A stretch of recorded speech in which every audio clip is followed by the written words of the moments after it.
Well, back in its heyday, a forgotten railway brought tens of thousands of locals and tourists too from the heart of Angola to Lake James during the summer season. Over the past 2 decades, a history buff retraced its route, writing the book on its tumultuous ownership and its legacy out in 21 countries.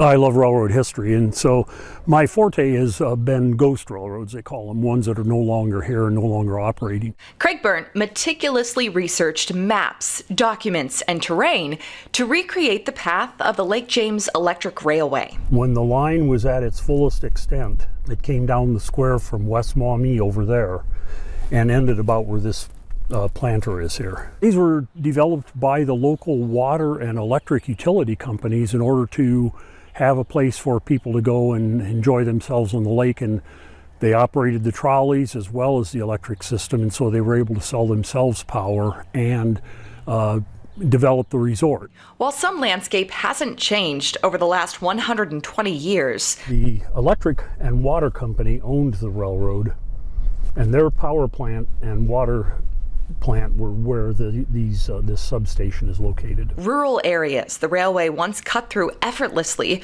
are now a maze of residential homes. Places you can see railroad ties. There's one sticking up. Somebody made into a fence post. Now, this is all roadbed right here, and it's built up and it's got trees in it now. The remnants were much more visible 30 years ago than they are now. And you could see where the steam road ran through this wooded area ahead. The final stop, Paltytown, then a resort that included a hotel, store, dance hall, and ice cream shop.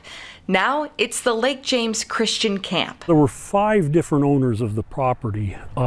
Only 3 of them operated the trolley system. The railway operated less than 20 years, but was riddled with questionable management. The first owner never completed construction of the track from Angola up to here. The second owner completed construction of the track and opened the resort. The third owner owned it for literally a few days and then sold it to the fourth owner. The fourth owner operated it for a short time, and then the last owner saw the operation to the end.